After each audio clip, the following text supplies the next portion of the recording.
कहानियां सुनोगे? आओ तुम्हें एक कहानी सुनाता हूं। अमावस की काली रात। अमावस की काली रात में रामपुर गांव में एक भयानक चुड़ैल आती थी, जिसके डर से सभी गांव वाले दरवाजे बंद कर दिया करते थे। चुड़ैल जिस घर का दरवाजा खुला पाती, वो घर में घुसकर लोगों को बलि चढ़ाने के लिए उठा ले जाती। चुड़ैल अपने गुरु को 1000 आदमियों की बलि चढ़ाने की शपथ खा चुकी थी। अकेले रामपुर गांव के 50 लोगों की बलि वो चढ़ा चुकी थी, जिसके चलते गांव वाले उससे बहुत डरते थे। आज भी अमावस की काली रात थी और रामपुर गांव पर फिर से चुड़ैल का साया मंडराने लगा था। चुड़ैल गांव की गलियों में घूमने लगती है, लेकिन किसी का दरवाजा खुला हुआ न पाकर चुड़ैल बिना शिकार किए अपने गुरु के पास जाती है। हे गुरुदेव, आज तो मुझे कोई भी शिकार नहीं मिला। सभी ने अपने घरों के दरवाजे बंद कर रखे थे। आज अमावस की काली रात को शैतान को बलि देना जरूरी होता है। अगर आज उसे बलि नहीं दी गई तो वो मुझे और तुमको हमेशा के लिए कैद करके आग की लपटों के बीच डाल देगा। तुम जाओ और जल्दी से जल्दी किसी आदमी को पकड़ कर लाओ। चुड़ैल अपने गुरु की बात मानकर आदमी की खोज में निकल पड़ती है। बलि का समय नजदीक आता जा रहा था। गुरु की बेचैनियां बढ़ती जा रही थी, क्योंकि अब थोड़ी ही देर में शैतान बलि के लिए आने वाला था। चुड़ैल को भी अब शैतान का डर सताने लगा था। चुड़ैल रात में कई गांवों में घूमती है। अंत में उसे एक पागल आदमी दिखाई देता है, जिसे घर वालों ने घर से निकाल दिया था। वो पागल आदमी नदी के किनारे बैठा हुआ था और ठंड की वजह से उसका शरीर कांप रहा था और वो जोर जोर से रो रहा था। चुड़ैल ने जब उसको देखा तो चुड़ैल की आंखों में चमक आ गई। उसने उस पागल आदमी को उठा लिया और उठाकर अपने गुरु के पास लेकर चली गई। चुड़ैल का गुरु उस पागल आदमी से पूछता है, तुम कौन हो? मैं नहीं जानता। तुम्हारा नाम क्या है? मुझे लोग पागल कहते हैं। मैं पागल हूँ। मेरे घर वालों ने मुझे घर से निकाल दिया है और मुझे तुम लोग बहुत भले आदमी लगते हो। इस वक्त मुझे बहुत जोर की भूख लगी है, पहले मुझे कुछ खाने को दो। गुरु भूखे और पागल आदमी को बहुत सारे फल देता है और उसको वहीं पर खड़े रहने के लिए कहता है। उसके बाद उस पागल आदमी को खंबे में रस्सियों से बांध देता है। मैंने कौन सा अपराध किया है जो तुम लोग मुझे खंबे से बांध रहे हो? पागल होकर जीने से तो अच्छा है कि तुम किसी के काम आ जाओ, और आज तुम हम लोगों के काम आने वाले हो और सदा सदा के लिए इस नर्क भरी जिंदगी से तुम आजाद हो जाओगे। मैं तो ये नहीं जानता कि तुम कौन हो, लेकिन जैसे भी हो तुम गांव वालों से भी बदमाश हो। उन लोगों ने कम से कम मुझे बाहर स्वतंत्रता पूर्वक घूमने फिरने के लिए तो छोड़ दिया था, लेकिन तुमने तो आज मुझे बांध ही दिया। अब तो मुझे और भी दिक्कत होने लगी है। मेरा बंधन खोलकर मुझे अभी आजाद कर दो, नहीं तो मैं तुम सबको मार दूंगा। मैं पागल हूँ, पागल है, पागल हूँ। हे, मेरे गुरुजी से इस तरह बात करने की तेरी हिम्मत कैसे हुई? दुष्ट, मैं तेरा खून पी जाऊंगी। गंदे लोग, इससे ज्यादा और कर भी क्या सकते हैं? तुम गंदी हो, खून पीने की बात कर रही हो। चुड़ैल पागल आदमी को मारने के लिए दौड़ती है। नहीं नहीं, तुम इसको मत मारो। इसको तो शैतान मारेगा और मारकर इसकी बलि चढ़ाएगा। उसके बाद हम लोग मिल बांटकर इसको खा जाएंगे। अपने गुरु की बात सुनकर चुड़ैल खुश हो जाती है और शैतान हाथ में फरसा लिए एक गुफा के दरवाजे से प्रवेश करता है। गुरु और चुड़ैल के सामने आता है और पूछता है, मेरा शिकार कहाँ है? उसे मेरे हवाले कर दो। चुड़ैल पागल को खोलकर शैतान के सामने लाती है। शैतान एक ही बार में उस पागल को मार देता है और तीनों मिलकर अमावस की काली रात में शैतानी प्रसाद खाना शुरू कर देते हैं। आज तो मजा ही आ गया। शैतान भाई, आजकल आदमी नहीं मिल रहे। अमावस की काली रात में बलि चढ़ाने के लिए मैं इस पगले को नदी के किनारे से पकड़ के ले आई हूँ। जरूरी नहीं कि बलि मानव की ही हो। मैं बकरी, भेड़, किसी भी जंतु की बलि लेने के लिए तैयार हूँ। पास के गांव वाले बहुत ही चालाक होते जा रहे हैं। ये जानते हैं कि दरवाजा बंद करने के बाद चुड़ैल घर के अंदर नहीं आ सकती, और अक्सर ही ये लोग अमावस्या की रात को अपने घर का दरवाजा बंद कर लेते हैं। ठीक है, ये लोग अब अपना बच्चा खुद ही यहाँ पर पहुँचाएंगे। मैं ऐसा उपाय कर देता हूँ। ऐसा कहकर अगली सुबह शैतान गांव की तरफ चल देता है। शैतान दिन में ही गांव में प्रवेश कर जाता है।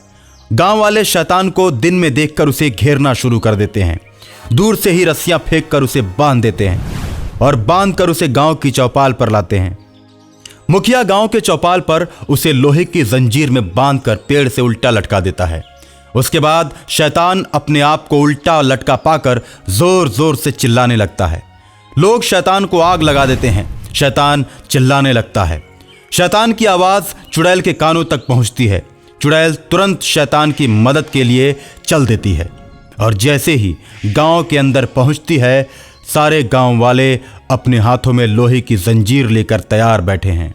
चुड़ैल आसमान में उड़ते हुए आ रही है और शैतान को पेड़ पर जलते हुए लटका पाकर गांव वालों से बोलती है, तुम लोगों ने शैतान को बांधकर बहुत बड़ी गलती की है, और बड़ी गलती की है तो उसकी कीमत भी बड़ी ही चुकानी पड़ेगी। मैं तो कहती हूँ कि इस शैतान को अभी आजाद कर दो, नहीं तो गांव का कोई भी इंसान बचने नहीं पाएगा। एक एक करके सारे मारे जाओगे। तुम लोग नहीं जानते हो कि इस गलती का क्या अंजाम होगा। अब हम तेरी बातों से नहीं डरने वाले चुड़ैल। तूने भी हमें बहुत ज्यादा सताया है। तू नीचे तो आके देख, तेरा भी अब हम यही हाल करने वाले हैं। अब हम तुम्हारी धमकियों से डरने वाले नहीं। तुम लोग शैतानी आत्माओं के बारे में नहीं जानते हो। तुम शैतान को आग से कितना भी जला दो, लेकिन वो जलने वाला नहीं है। वो जब चाहे तुम्हारे बंधन को तोड़कर आजाद हो सकता है। अच्छा, अगर ऐसी बात है तो तू भी नीचे उतर के देख ले। गांव वालों के ऐसा कहने पर चुड़ैल गुस्से से आग बबूला हो जाती है और नीचे उतरने लगती है। और जब चुड़ैल नीचे उतर जाती है तो सभी गांव वाले उसके ऊपर जंजीर फेंककर उसे बांध देते हैं। अपने आप को बंधा हुआ पाकर चुड़ैल जोर जोर से चिल्लाने लगती है। उसके बाद गांव वाले देर न करते हुए चुड़ैल को भी आग के हवाले कर देते हैं। कहानी भूतिया ट्रैक्टर। रात 12 बजे का समय है। चारों तरफ घोर अंधेरा और सन्नाटा है। हर रोज की तरह आज भी रमेश रात के अंधेरे के बाद घूमने निकलता है। तभी एक तेज रफ्तार ट्रैक्टर रमेश को बाल बाल बचाते हुए उसके बगल से गुजरता है। हे भगवान, अब तक तो मैं मर ही गया होता। रमेश अभी परेशान सा सोच ही रहा होता है कि तभी पुलिस की गाड़ी ट्रैक्टर का पीछा करते हुए पीछे से आती है। क्यों भाई, ठीक हो? कहीं चोट तो नहीं लगी? हाँ जी सलाम साहब। नहीं नहीं, ज़्यादा कुछ चोट तो नहीं लगी, पर किस्मत ठीक थी जो मैं बच गया, वरना आज तो मैं कुछ चल ही गया था। किस्मत तुम्हारी अच्छी है जो बच गए, वरना इस ट्रैक्टर के सामने जो आता है वो मरता ही है। अब तक 100 से ज्यादा लोगों को मार चुका है ये ट्रैक्टर। पूरे 6 महीने से इसके पीछे लगा हूँ। न इसके ड्राइवर का पता चलता है न इसके मालिक का। हे भगवान, तुमने तो बचा लिया मुझे। ओ भाई, चलो भागो यहाँ से। भगवान का ध्यान यहाँ से घर जाकर करना। मरना है क्या? चलो भागो यहाँ से, यह ट्रैक्टर कभी भी वापस आ सकता है। चलो भागो यहाँ से। इतना कहकर पुलिस की गाड़ी तेजी से आगे बढ़ जाती है और रमेश दौड़ते हुए अपने घर आ जाता है। वो सोने की बहुत कोशिश करता है, लेकिन उसको नींद नहीं आती।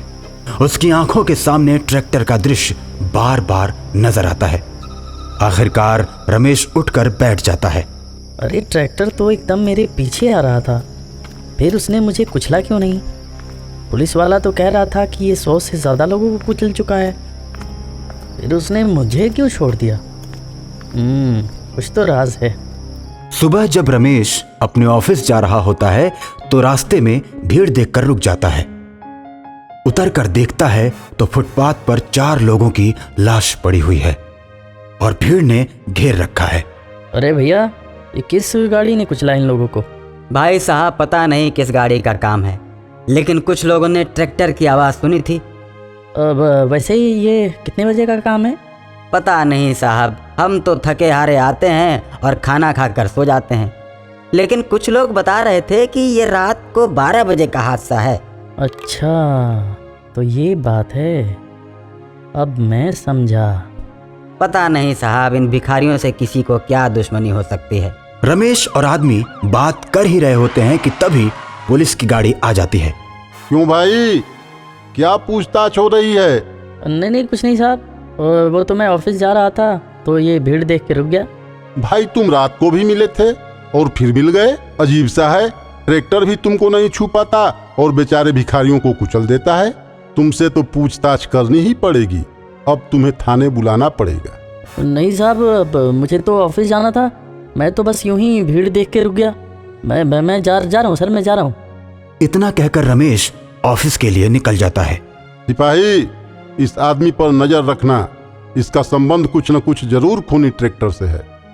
उधर रमेश ऑफिस जाते समय और शाम को आते समय पुलिस वाले और ट्रैक्टर की ही बात सोचता रहता है।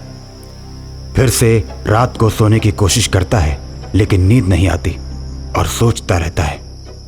तभी अचानक उसे अपने दोस्त के साथ हुई घटना के बारे में याद आता है। उसे समझ आ जाता है कि मेरा दोस्त अपने ऊपर हुए अत्याचार का बदला ले रहा है, और रात को 12 बजते ही रमेश उसी सड़क पर जाता है जिस पर वो ट्रैक्टर मिला था। रमेश बीच सड़क में खड़ा हो जाता है और तभी खूनी ट्रैक्टर तेज रफ्तार से आता हुआ दिखाई देता है। थोड़ा पास आने के बाद वो हॉर्न बजाना शुरू कर देता है, लेकिन रमेश नहीं हटता और आखिरकार खूनी ट्रैक्टर को रुकना ही पड़ता है। ट्रैक्टर के रुकते ही उसका दोस्त कमलेश उतरता है, लाल लाल आंखें और नीला चेहरा। रमेश, तुम मेरे रास्ते से हट जाओ, मुझे अपना बदला पूरा करने दो। नहीं कमलेश, तुम गलत कर रहे हो, तुम बेगुनाह लोगों को नहीं मार सकते। नहीं रमेश, मैं सबको मारूंगा। जब मैं बैंक से पैसा लेकर लौट रहा था, लुटेरों ने मेरा पैसा लूटा और मुझे ट्रैक्टर से कुचलकर मार डाला। उस समय मुझे कोई बचाने नहीं आया, इसलिए मैं सबको मार दूंगा, किसी को नहीं छोड़ूंगा। रमेश दूर जाकर गिरता है और कमलेश ट्रैक्टर लेकर चला जाता है। भाई, मैं तुम्हें ही कातिल समझ रहा था, लेकिन तुम तो बेगुनाह हो। मैंने सब सुन लिया है। मैं एक तांत्रिक को जानता हूँ, वही इस भूत को शांत कर सकता है। अब रमेश और इंस्पेक्टर उस तांत्रिक के पास जाते हैं। सारी बात सुनने के बाद तांत्रिक बोलता है, ठीक है, मुझे उस जगह ले चलो जहाँ से वो खूनी ट्रैक्टर गुजरता है। रात को 12 बजे रमेश, इंस्पेक्टर और तांत्रिक उसी रोड पर आ जाते हैं और थोड़ी ही देर के बाद खूनी ट्रैक्टर तांत्रिक की तरफ आता है। तांत्रिक उसे अपनी शक्तियों से रोक देता है। ट्रैक्टर के रुकते ही कमलेश उतरता है और तांत्रिक पर हमला कर देता है। मेरे रास्ते से हट जा तांत्रिक, नहीं तो तुझे भी कुचल दूंगा। तू मुझे नहीं कुचल सकता, लोगों को मारना छोड़ दे, वरना मैं तुझे अपना गुलाम बना लूंगा। और तांत्रिक को मारने के लिए जैसे ही बढ़ता है तो तांत्रिक एक ही मंत्र में कमलेश को अपने कमंडल में कैद कर लेता है। रमेश और इंस्पेक्टर दोनों खुश हो जाते हैं और तांत्रिक को धन्यवाद देते हैं।